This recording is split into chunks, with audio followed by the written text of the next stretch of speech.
aha, this is why I don't play guitar or piano or sing, is because I'm not supposed to be an on-stage worship leader. I'm supposed to be a worship leader back there.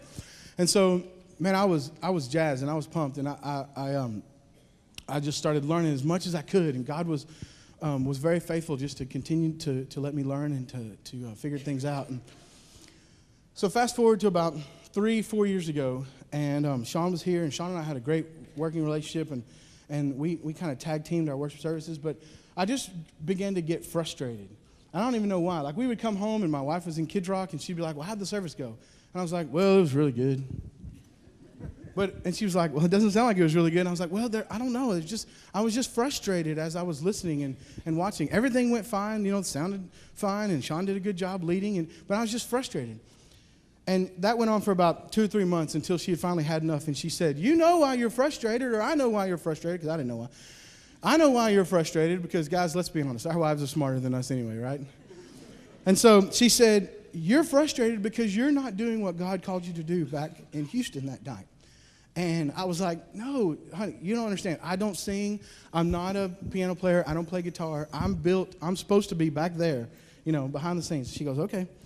Well, that kind of seed just stayed in my head, and, laying down at night, just talking with God, that would just begin to grow. And I was just like, begin to wrestle with that. And maybe he does want me to do it. No, that's not what we need to do. But I just began to get more frustrated, to the point that I thought I was the problem and that I was not a good fit for this church anymore, and literally tried to leave and sent my applications out and just tried to go. And began to get turned down. And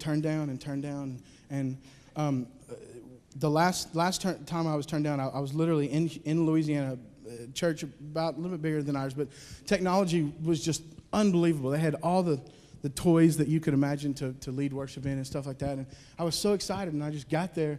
And, you just feel immediately when God's telling you this isn't the fit. You guys know what I'm talking about, when God just said, this ain't right. Well, when I got to the church, he was like, this ain't right.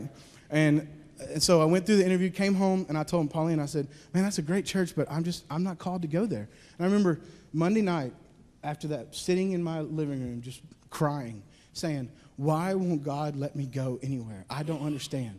But it was just because I was being disobedient. I wasn't listening to what he was saying. I was thinking, okay, I need to leave, and I was trying to go.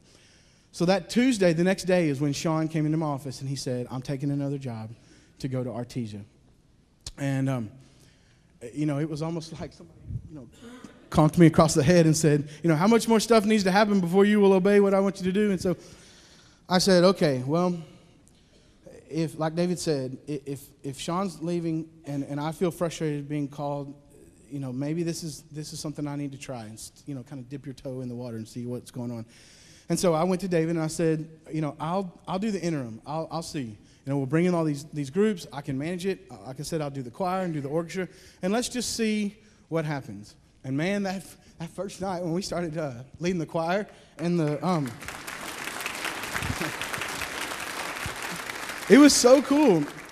And after a couple of weeks, my wife said, I can really tell that this is where you're supposed to be, because no matter how hard of a week that you've had, or how busy you are, or how frustrated you get, you always seem to get excited about coming back to church Wednesday night for choir practice. And she said, I don't really understand that, but I can see it in you, and I really think that you're really heading in the right direction. And so, but I still hadn't led worship. I still hadn't been on stage.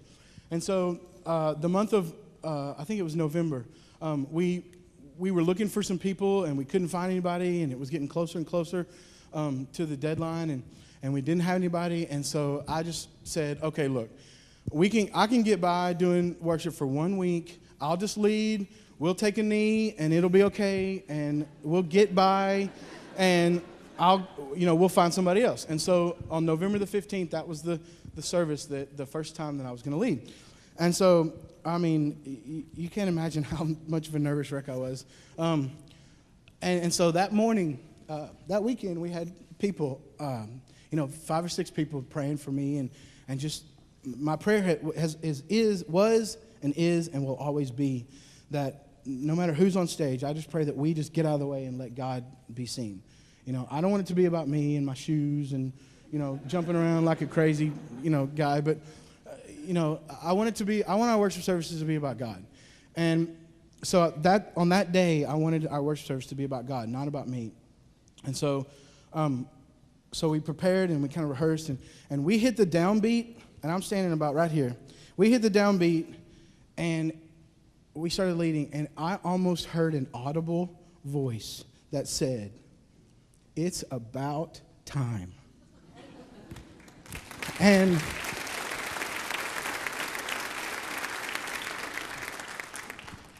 at that moment, every supposition or pre-thought or any kind of things that I had that I thought, God could use to be a minister of music got thrown completely out the window. And he said, "Why don't you let me take care of all those details, and you just do what I called you to do and lead people to worship, and I'll take care of all the other stuff." And I said, "Well, this is never going to work." So I said, "Okay, I'm going to follow you until the door is shut." And so I met with David. God kind of gave me the vision of what David said of if we're going to have one person who's creative and can lead worship, gosh, how much better could it be if we had two people?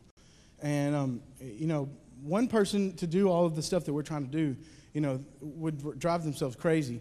And so to have a music person that can provide some musical leadership and that can provide some creativity and some other, two heads is always better than one. And to have another media person that can help me work with the sets and the stage design and the lighting and all that kind of stuff, man, it's just going to take our worship services to another level, and I'm so excited about that. So I pitched that to David and just said, "Hey, what do you think about that?" And that's kind of what God has given me. And he kind of sat there and he was like, "Man, that could be cool. That could be powerful in our worship services." And I said, "Well, that's kind of who I am as a worship leader, and that's where we'll go." And I said, "I really don't think that I would be called to a minister of music position. But if you see that this could be a fit for our church, then I think this would really be good." And so my prayer this whole process has been, "Lord, if you don't want this to happen, then you put it in a gigantic billboard size sign right in front of my face, because apparently I will miss it unless it's not there." And so far here we are. And I just wanted you guys to hear my story, hear my heart. I've just been stepping out and hoping that God leads us. And I got it really encouraged. Somebody told me this week, God does not call the equipped, he equips the called. And if there was ever a statement on my life,